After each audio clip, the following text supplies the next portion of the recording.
Mesdames et messieurs, amis sportifs, chers téléspectateurs de la toute première chaîne des sports d'Afrique, Stade d'Afrique, bonjour et bienvenue dans ce nouveau numéro de Club Africa, ici à Niamey, précisément au niveau du centre culturel Oumarou Ganda de Niamey, au niveau du club CCOG de karaté. Vous l'avez compris, le numéro d'aujourd'hui traitera du karaté au Niger, l'évolution de la discipline, l'historique, les perspectives d'avenir, mais aussi les quelques difficultés que rencontre le karaté nigérien. Pour en débattre, nous avons deux invités avec nous. Nous avons Maître Ibrahim Oumarou, ceinture noire 4e dan, vice-président de l'association pour la redynamisation du karaté au Niger. Maître, bonsoir. Bonsoir, monsieur Blaise. Avec nous aussi, Maître Nassirou Gado, ceinture noire 4e dan, entraîneur du club AS Police de karaté. Maître, bonsoir. Bonsoir, monsieur.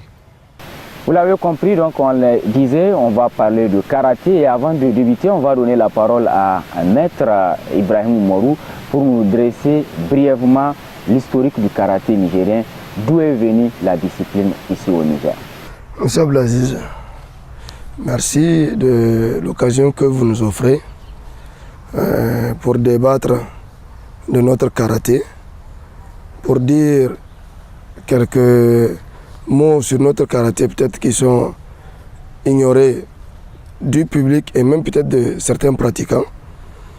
Alors, le karaté nigérien a fait ses premiers pas en 1965 à la maison de la jeunesse et de la culture, communément appelée Gare Sekou, par une démonstration qu'a faite un professeur d'anglais du lycée national, aujourd'hui le lycée Issa Korombe, du nom de Maître Bozala, un Français, qui était accompagné de Chimère Diagne, qui est le premier karatéka nigérien à porter la ceinture marron. Et vous avez assisté à notre lancement de la saison sportive de l'ARK. Nous avons fait un effort d'aller trouver notre papa et de l'amener pour que tous puissent voir le karaté est venu par qui au Niger. Alors, après que M. Bozala ou Maître Bozala soit rentré en France, nos anciens ont pris le relais et actuellement, parmi les précurseurs du karaté nigérien, nous avons Maître Hamid Abdoudi Kriz, ceinture noire 8e dan, qui est le Shinhan national, c'est-à-dire le plus grand gradé nigérien, Maître Omar Sidikou, ceinture noire 7e dan, qui a été pendant longtemps son assistant, avant d'ouvrir aussi son propre club. Alors le karaté a cheminé pendant toutes ces années. Et il y a eu l'âge d'or du karaté en fait.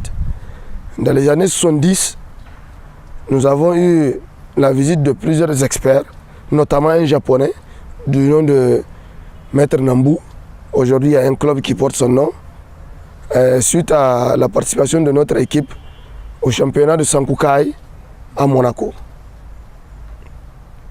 Alors, après les années 70, il y a eu les années 80 jusqu'en 2000. Et vraiment, le karaté était au top. Sauf que ce qui a peut-être un peu joué contre nous, c'est que le karaté de tout temps a été plus martial que sportif. Et le côté martial du karaté commandait aux pratiquants d'être très discrets. C'est pourquoi autour du karaté, vous n'avez pas vu énormément de tapage depuis tout ce temps. Maintenant que le karaté, c'est pas qu'il se réveille, mais plutôt le karaté est en train d'être connu, c'est parce que le karaté est devenu très sportif aujourd'hui, parce qu'il est devenu olympique. Donc on a un peu démystifié le côté martial du karaté au profit du côté sportif. Maître, vous êtes entraîneur de l'AS Police. Ça fait combien de temps que vous entraînez ce club de karaté de l'AS Police? Pour moi, ça n'a pas fait longtemps que j'ai commencé à prendre la tête du club AS Police. Mais les petits moments que j'ai pris l'AS Police, j'ai fait de mon mieux. Oui, parce que c'est de l'année 2018 à aujourd'hui. Oui, j'ai eu à amener des trophées pendant ma gestion. Le premier trophée était la première place pour le dernier championnat de septembre.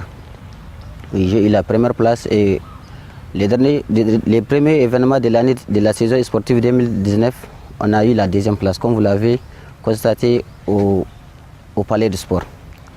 Oui. La date d'aujourd'hui, le club compte combien de pratiquants, si on essaie un peu de déchiffrer? Bon, nous avons plus de 20 combattants. Hein. AS Police a plus de 20 combattants. Oui, dans toutes les catégories confondues. Alors maître, on revient à vous. L'historique un peu connu maintenant, cette discipline, comment a-t-elle évolué de la date de découverte du karaté au Niger à aujourd'hui?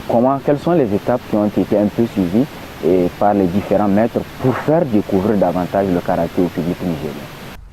Ok, c'est comme je vous disais tout à l'heure, en fait le karaté est un peu méconnu des Nigériens.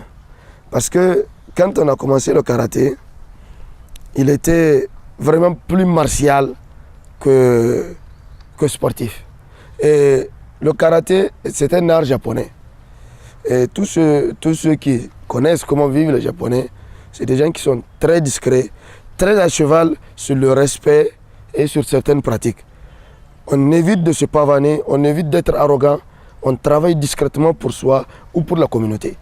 Donc c'est dans ce sens-là que le karaté a évolué. Maintenant que le karaté a commencé à devenir sportif, il a réellement évolué dans un sens très positif. Dans ce sens que jusque dans les années 2000, le karaté nigérien était l'un des meilleurs karatés de la sous-région. Les Sénégalais, les Ivoiriens, pratiquement tous ceux qui nous environnaient là, ils se préparaient pour le Niger.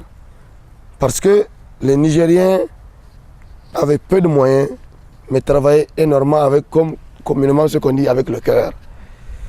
Et qu'ils aillent aux États-Unis, en Angleterre, pour former leurs combattants, c'est toujours les Nigériens qui les battent, avec peu de moyens. Et c'est ça qu'ils n'arrivaient pas à expliquer. C'était scientifiquement quelque chose qu'on ne pouvait pas expliquer. Alors, le karaté a évolué vraiment dans un canevas où ce n'était pas comme nous le voulons. Parce qu'il n'y avait pas de moyens. Les pratiquants n'avaient pas tous les moyens à leur disposition pour exercer ou bien pour mettre en exergue leurs compétences. Alors aujourd'hui, c'est ce à quoi on essaie de remédier. Parce qu'aujourd'hui, il y a les moyens qui sont là à la disposition de tout le monde. Et les moyens, il suffit aujourd'hui d'aller un peu dans la sous-région, on peut trouver énormément tous ces moyens. Ce qui permettait aux combattants d'être très, très, très compétitifs. Aujourd'hui, dans le temps, même pour trouver des gants pour faire des combats, c'était un problème. Aujourd'hui, tous ces moyens-là sont à la disposition. Vraiment, avec peu de moyens, on peut avoir tous ces objets-là qui vont permettre aux combattants d'être compétitifs. Maintenant, le karaté a évolué aussi de manière très discrète, comme je vous l'ai dit. Très discrète. Dans le sens où on confondait le karaté à d'autres arts. Vous avez vu, dès que le taekwondo est venu au Niger, il a complètement enveloppé pratiquement le karaté. Or, le taekwondo est venu dans les années 80. Donc vraiment, l'évolution pour le moment, maintenant ça commence à venir. Ça commence à venir, nous sommes devenus plus sportifs que martial. Alors maître, vous êtes entraîneur, régi certainement sous la direction de la direction technique. Sur ce point, quel est l'appui que la direction technique vous apporte, vous qui êtes des techniciens de la discipline? Bon, effectivement, avec vraiment l'arrivée de cette nouvelle association, le niveau technique évolue vraiment dans tous les côtés.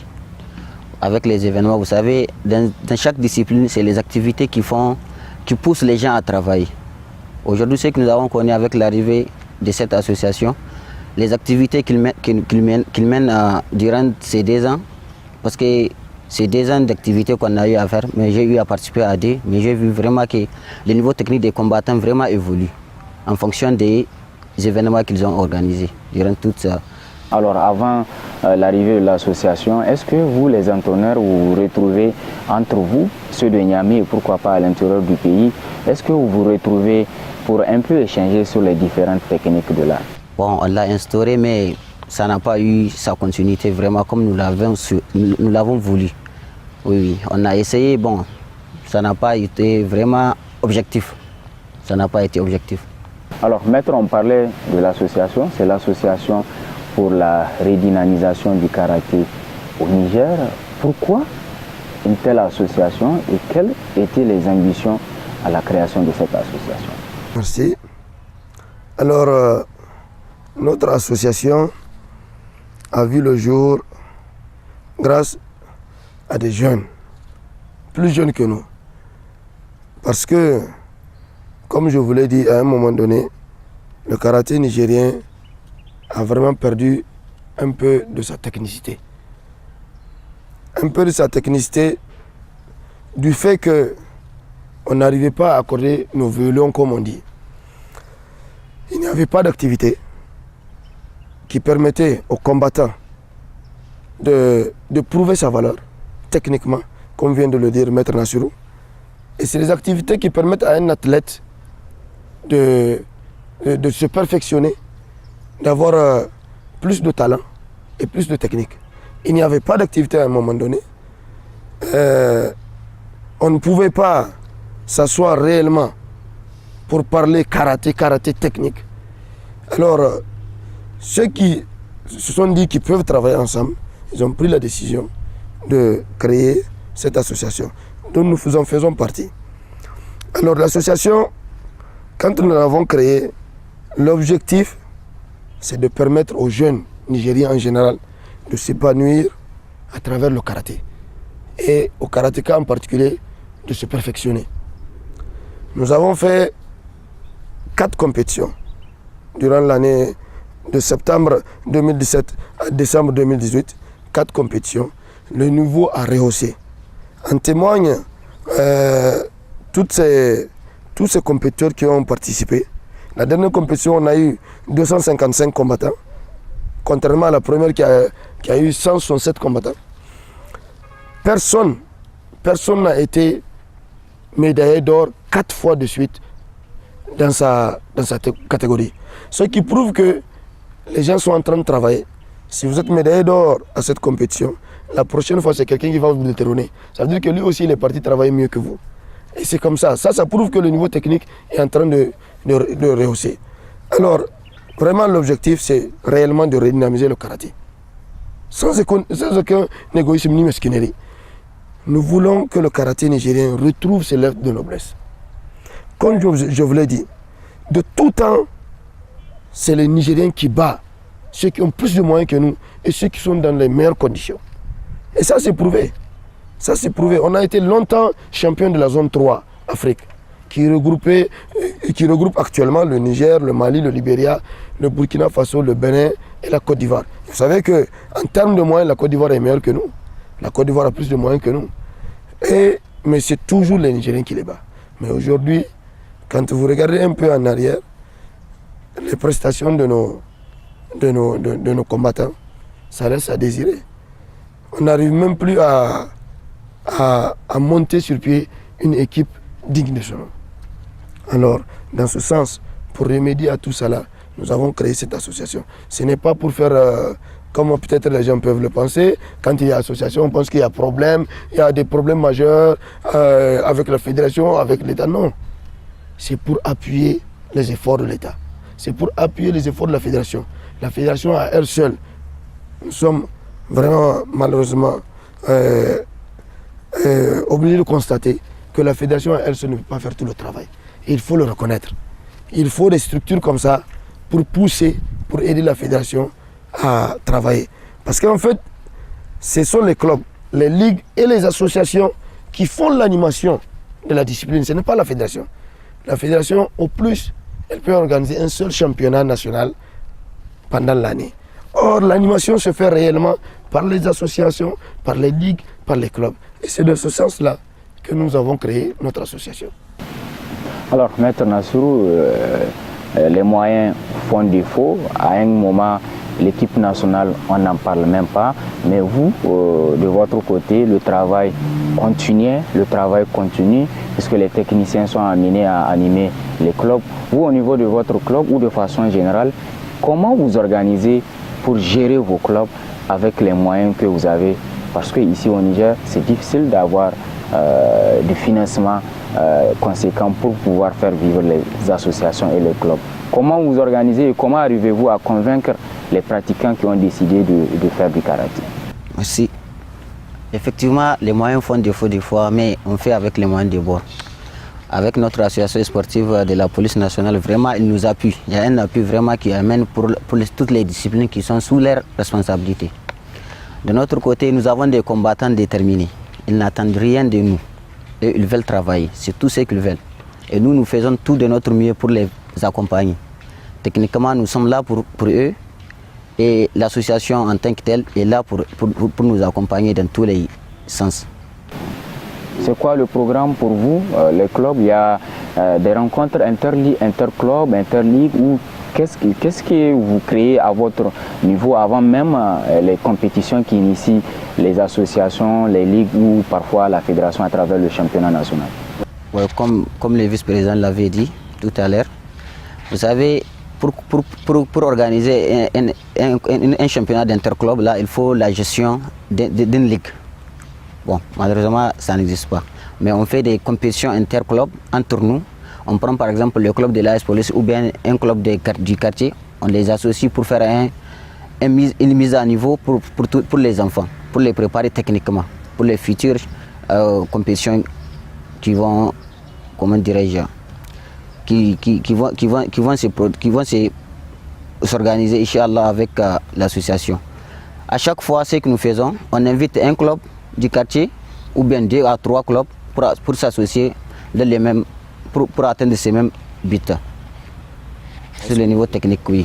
À la date d'aujourd'hui, est-ce que vous avez une organisation propre à vous, en dehors de la direction technique, vous les entraîneurs de Niamey d'abord, est-ce que vous avez une organisation qui vous permet de tenir régulièrement des compétitions par semaine ou par mois, comme on le voit au taekwondo qui est en train d'avoir une visibilité? Est-ce que vous, de votre côté, les techniciens, vous avez pu avoir une petite organisation qui vous permet ce genre d'initiative?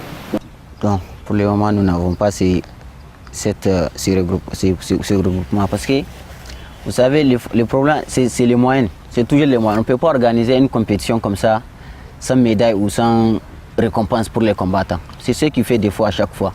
C'est ce qui nous freine vraiment dans l'évolution de notre pratique. Nous ne pouvons pas, à nous seuls, les clubs, nous ne pouvons pas gérer une compétition sans l'appui d'une ligue ou bien d'une association, sincèrement parler. Maître, l'association pour la régionalisation du karaté au Niger, qui a vu le jour, est-ce que l'association ne se substitue pas à la Fédération nigérienne de karaté, qui s'est fait de plus en plus rare ces derniers temps? C'est vrai, la fédération n'intervient que dans les formations des officiels, la mise au vert et les préparatifs d'une équipe nationale, parfois l'organisation d'une coupe nationale.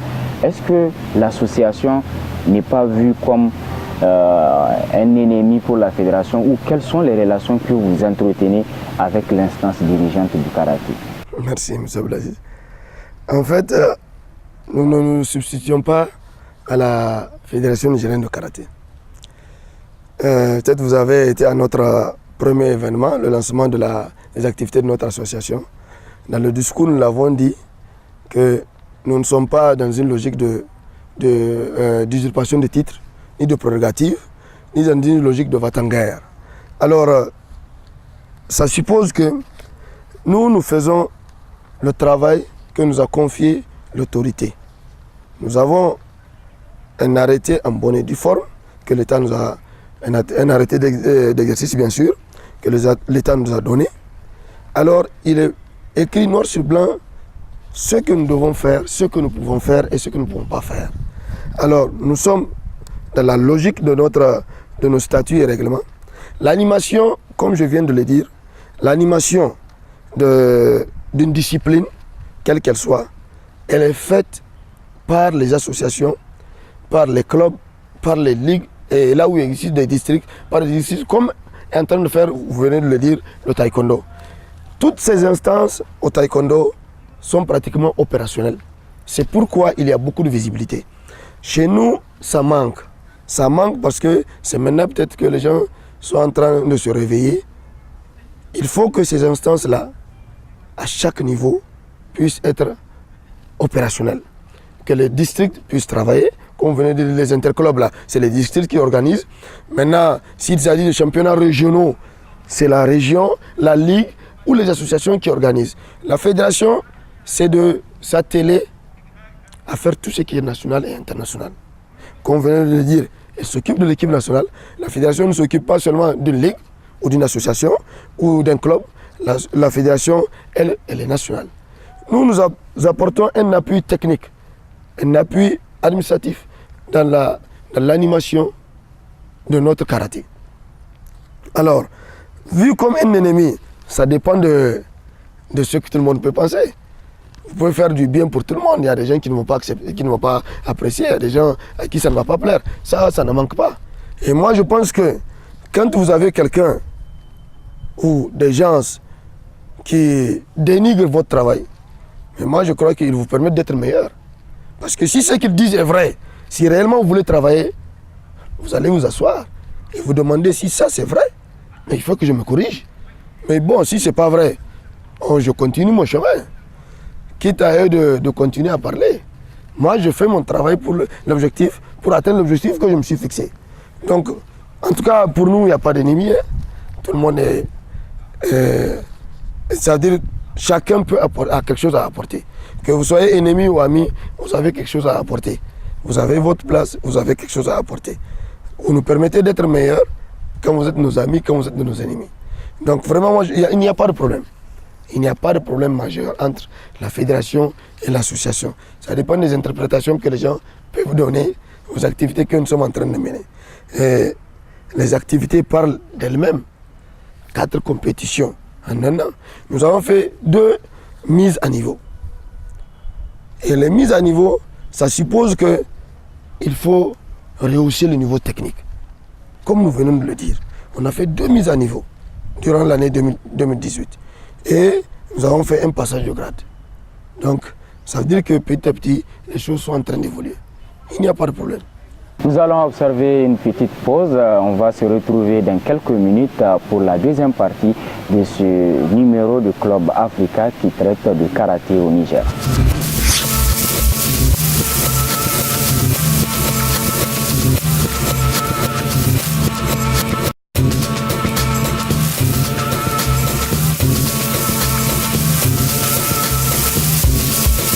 Deuxième et dernière partie de ce nouveau numéro de Club Africa. On a fait un peu le tour, l'historique, la création de l'association pour appuyer les efforts de la fédération et permettre aux différents clubs d'être en jambes et aux différents officiels techniques d'être à niveau à travers un programme mis en place. Maître, avec vous, l'association est là pour vous accompagner. Est-ce que réellement il y a eu du changement avec l'arrivée de cette association et qu'est-ce que vous espérez avoir de plus avec cette association? Ok, merci beaucoup. Effectivement, vraiment, il y a eu un grand changement. Comme l'a dit le vice-président, avec 4 compétitions, ça fait longtemps que les combattants ne connaissent pas ça. Maintenant, actuellement, je vous dis, dans les clubs, les combattants, ils sont excités pour les compétitions. Ils sont excités parce que ça manquait beaucoup. Oui, les changements, c'est quoi? Avant, dans un an, on peut faire... La seule chose qu'on connaît, c'est les sélections. Les sélections de l'équipe nationale ou bien les sélections de l'équipe régionale. Actuellement, maintenant, aujourd'hui, on n'a pas une équipe régionale de Niamey. On n'en a pas. C'est avec les événements de l'association pour la redynamisation du karaté au Niger qu'on arrive vraiment à se retrouver, les combattants, surtout les combattants. Ce que nous souhaitons vraiment pour l'avenir, c'est de continuer de former à l'association. Je parle pour l'association. C'est de continuer de se former d'abord. Parce qu'il faut avoir des bons cadres pour pouvoir accompagner les athlètes. Il faut se former techniquement. On ne va pas se limiter uniquement à nos connaissances seulement, mais on va essayer sur le plan international d'avoir des experts ici au Niger pour vraiment accompagner les niveaux techniques de nos encadreurs, qui sont les membres de l'association bien sûr. Alors ici au Niger, en art martial, la référence c'est tout de suite le taekwondo. Est-ce que les pratiquants de karaté ne se sentent pas un peu frustrés quand ils observent l'équipe nationale de taekwondo faire des déplacements chaque mois et ramener des médailles et s'honorer à travers des distinctions et des récompenses? Est-ce que les karatékas nigériens ne se sentent pas frustrés du manque de compétition ou de considération quelque part? Moi, vraiment, ça ne manque pas. Parce que nous avons des talents et ils veulent travailler. Et avec l'association, là, comme je vous l'avais dit, vraiment avec l'association, nous pouvons vraiment espérer, comme ce que font les taekwondoïs, les taekwondistes du moins, vraiment avec les événements, c'est les événements qui font tout. On ne peut pas vraiment être talentueux sans activité. Nous ne pouvons pas connaître notre niveau sans compétition, ça c'est impossible. Oui, les karatékas effectivement, et ils se sentent vraiment frustrés, oui c'est comme ça. Mais c'est la gestion. C'est la gestion de notre structure qui est vraiment, je ne sais pas comment qualifier la situation. Alors maître, en termes de résultats qu'a engendré le karaté nigérien, qu'est-ce qu'on peut retenir? Quels sont les succès que vous avez en mémoire que le karaté nigérien a connu et qui reste toujours une référence pour les karatékas, les maîtres que vous êtes et puis la jeune génération à qui vous êtes censé transmettre ce message pour les motiver à aller de l'avant? Alors, les succès, il y en a beaucoup. Il y en a vraiment beaucoup. Quand nous, on était combattants, le succès le plus qui me vient à l'esprit, c'est celui de 2000. L'année 2000 où notre équipe nationale a participé au championnat zone 3 qui a été organisé à Cotonou au Bénin. Alors vraiment, les conditions étaient très extrêmes. Très extrêmes. D'abord, avant la sélection, de tout temps, je ne sais pas dans les autres disciplines, mais au karaté, pratiquement de tout temps, les sélections se font juste à quelques jours, 1, 2, 3 semaines, au plus 1 mois des instances internationales. Ça fatigue beaucoup les athlètes. On les met dans des conditions parce qu'il faut faire un travail excessif. Un travail plus que 100%.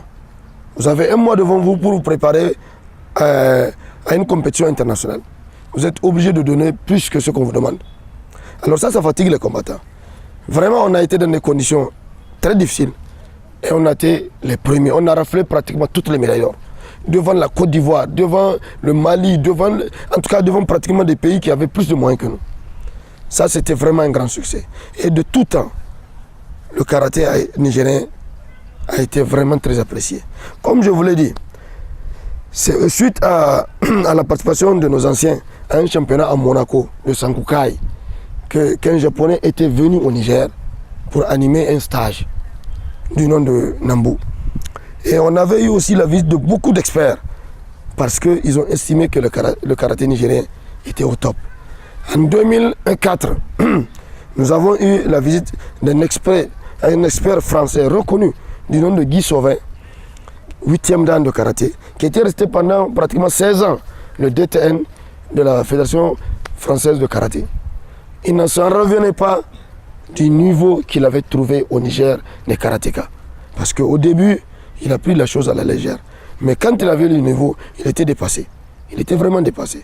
On a peu de moyens, mais ouais, on a beaucoup de talent. Il faut accompagner les gens. Il faut accompagner les jeunes.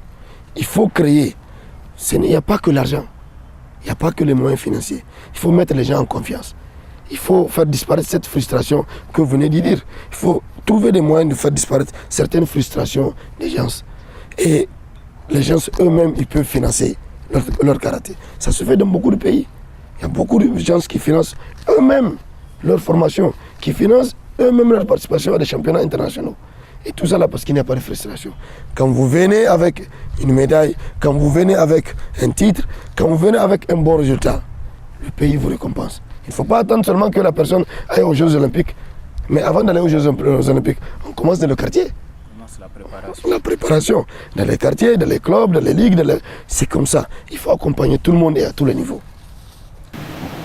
Alors, maître, les difficultés que vive le karaté nigérien ont été reconnus au niveau du premier responsable du sport nigérien en 2015 déjà. Lors de son passage, Abdelkarim Dambala a décidé de retirer la délégation de pouvoir à un certain nombre de fédérations, parmi lesquelles figure le karaté. Il y a une nouvelle équipe dirigeante qui a été mise en place.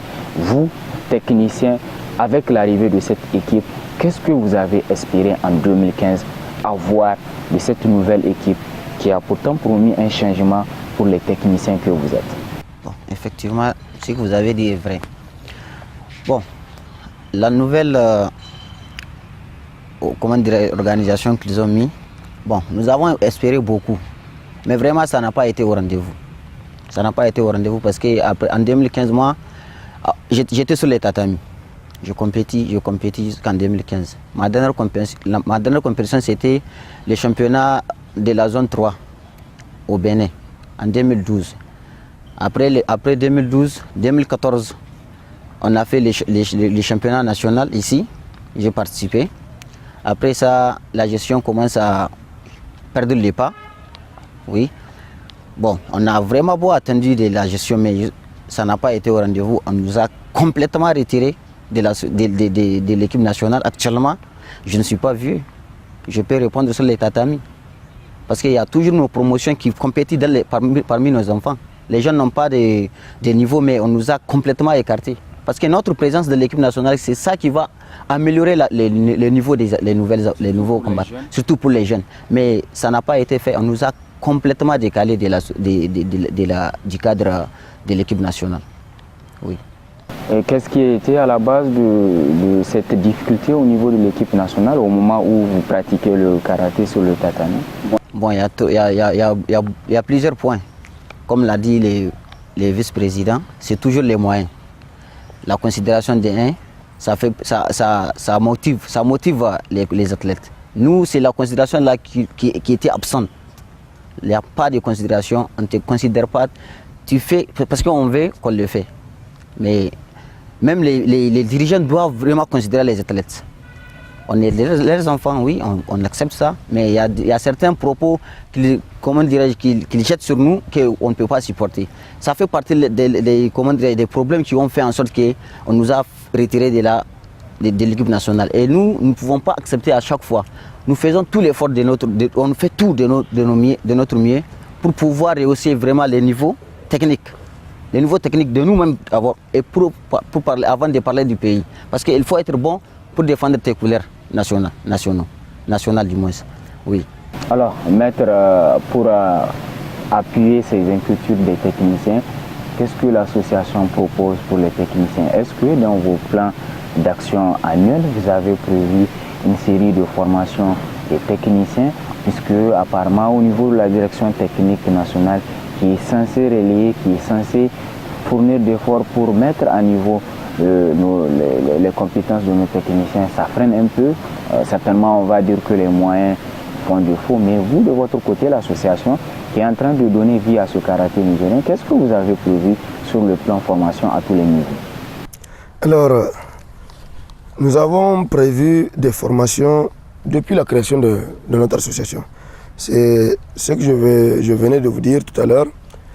Nous avons organisé 2 mises à niveau pour tout le monde, que ce soit les combattants, que ce soit les techniciens, les responsables de club.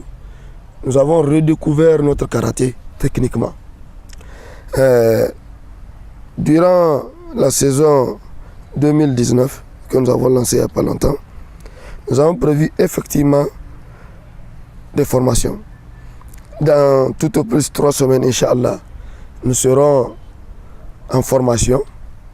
Vous serez invités, Inch'Allah, pour venir voir de visu le travail que les techniciens de l'association sont en train de faire pour redonner vie à notre karaté. C'est une formation de mise à niveau 1, niveau 2, niveau 3. Aussi, nous avons prévu des formations administratives, des formations sur le plan comment prendre en charge un combattant quand il est dans des difficultés. Il peut se blesser sur le tatami, il peut tomber malade, il a peut-être des antécédents médicaux, par exemple un asthmatique.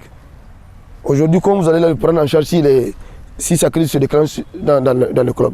Tout ça là, c'est des formations, c'est des connaissances qu'il faut donner aux différents techniciens. Parce que le karaté, c'est la vie. Et la vie en société, il faut que ça soit une vie organisée.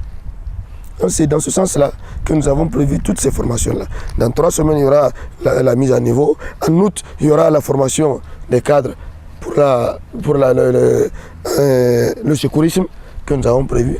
Et il y aura aussi d'autres formations. Maintenant, il y aura aussi des formations d'arbitrage. Parce que nous faisons des compétitions. Il y a un cadre qui est là. Il faut que nous soyons aussi au top du point de vue arbitrage. Il y a un nouveau règlement qui est là. On va profiter avec les différentes instances internationales pour aller participer et puis former nos cadres en arbitrage. Alors l'association prévoit une série de formations pour vous, les techniciens. Qu'est-ce qu'il y a lieu de faire? Est-ce qu'il y aura de votre côté des échanges avec ceux de l'intérieur du pays, puisque le karaté il est national aussi, ça se pratique à l'intérieur du pays. Est-ce que vous allez continuer à vous limiter? C'est vrai, il y a les problèmes de moyens. Est-ce que vous allez continuer à vous limiter uniquement au plan régional ici à Niamey? Bon, vous savez, comme vous l'avez dit, le karaté est national. Vraiment, notre but est vraiment national. Oui, notre but ne se limite pas ici seulement à Niamey, parce qu'il y a beaucoup de régions actuellement qui sont là. Ils attendent que nous répondions à leurs appels. Parce qu'ils ont fait de la demande, nous attendons toujours les conditions, parce que c'est les conditions toujours. On se pose des conditions, on doit les respecter. À l'intérieur du pays, effectivement, nous avons des représentants. Ils attendent, ils sont en instance, eux aussi. Ils attendent notre réaction blanc. Comme vous l'avez dit, c'est toujours les moyens qui font défaut.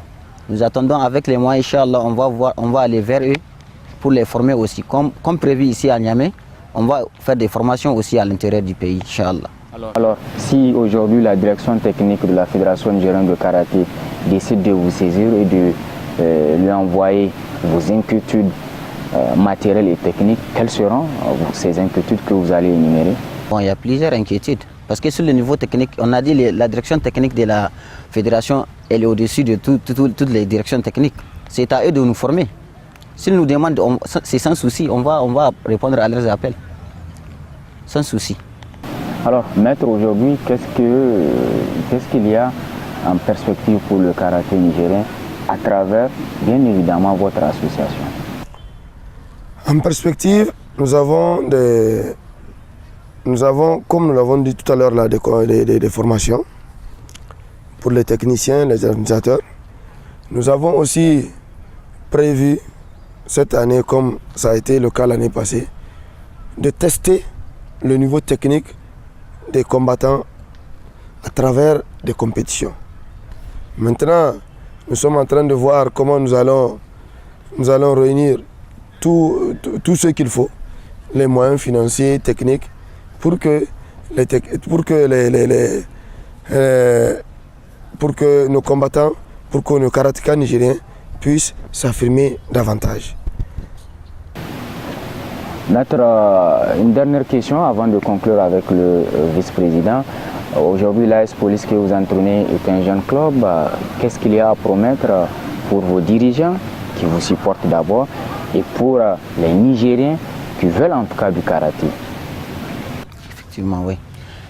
Je ne peux pas promettre beaucoup de choses, mais ce que je promets, moi, je souhaite vraiment l'accompagnement. Je souhaite l'accompagnement parce que nous avons des combattants vraiment qui sont sur pied. Et ces combattants-là, ils sont prêts à tout.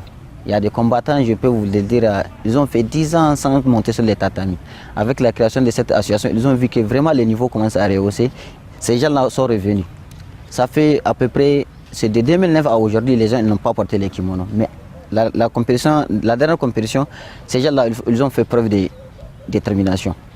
Dans votre travail, vous avez sollicité l'accompagnement de tout le monde. Les FDS l'ont compris. La dernière activité que vous avez organisée, les FDS ont même fait une démonstration pour montrer aux gens que certes c'est une autre vie, mais l'art martial continue à animer ses forces de défense et de sécurité. Aujourd'hui, quel sera votre message à passer pour tous les fans du Stade d'Afrique et de façon générale pour tout le monde du karaté, et en commençant bien sûr par le Niger? Alors, le message, c'est que, comme vous l'avez dit, nous sollicitons l'accompagnement de tous. Ce n'est pas seulement les moyens financiers. Ne serait-ce qu'une idée, elle est la bienvenue. Ne serait-ce qu'une idée pour savoir comment rehausser le niveau technique de nos combattants, c'est déjà bon. Et nous souhaitons bien sûr qu'il y ait des moyens financiers, matériels, qui vont nous permettre de mieux nous affirmer, de mieux tester les compétences de nos combattants. Et les FDS l'ont compris, en fait, le karaté, c'était l'application, ils ont fait la démonstration de l'application du karaté dans la vie des FDS. Nous, au club, c'est comme un médecin généraliste, on lui apprend du tout. Or, dans les FDS, on va au concret. Voilà, parce que vous êtes là pour lutter, vous êtes là pour faire un combat qui ne demande pas beaucoup de fantaisie, il faut aller au concret. Donc c'est ça cette démonstration que les FDS ont fait. Nous demandons, ou nous lançons un appel à l'endroit de tout le monde, à l'endroit de nous-mêmes, de faire un travail honnête, modeste, rigoureux. À l'endroit des combattants, d'être très rigoureux dans le travail. Le travail au club seulement ne suffit pas. Il faut s'entraîner hors club, venir avant tout le monde, réviser, travailler et se fixer un objectif. Nous demandons, nous lançons un appel à l'endroit des instances, que ce soit de la fédération, que ce soit de l'État, d'accompagner tout le monde sans exception, qui peut donner un peu de son temps, de son argent, de ses compétences au karaté nigérien. Aucune discrimination, aucun égoïsme, aucune mesquinerie, un travail honnête pour honorer le Niger. Et c'est ce qui est en train de faire quelque part au taekwondo. Moi j'ai apprécié l'année passée quand ils ont mis 2 ou 3 équipes qui sont parties combattre sur 3 fronts. Une équipe en Afrique et 2 hors du continent. Ça n'a jamais été fait dans l'histoire du sport au Niger. 3 équipes. Et au même moment, ça c'est un travail d'équipe. Alors nous lançons aussi un appel à nos téléspectateurs, à tout le monde d'accompagner, d'aider la jeunesse nigérienne en particulier et africaine à s'épanouir à travers le sport en général et le karaté en particulier. Si vous prenez la main de votre enfant, vous l'amenez dans un club pour qu'il travaille, vous l'accompagnez, pour qu'il puisse s'épanouir à travers, vous avez déjà fait un grand pas. Vous avez déjà fait un grand plus pour la jeunesse et pour votre enfant. Merci Maître Ibrahim Morou. Je rappelle que vous êtes ceinture noire 4e dan, vice-président de l'association pour la redynamisation du karaté Niger. Merci à Maître Nassirou, ceinture noire également 4e dan, entraîneur de l'AS Police. Merci à vous, chers téléspectateurs de la toute première chaîne des sports d'Afrique, Stade d'Afrique, de nous avoir accepté et reçu chez vous. Continuez à réagir via nos différentes pages Facebook ou sur les réseaux sociaux. Merci de nous avoir suivis. À très bientôt en compagnie des programmes de la toute première chaîne des sports d'Afrique, Stade d'Afrique. Au revoir.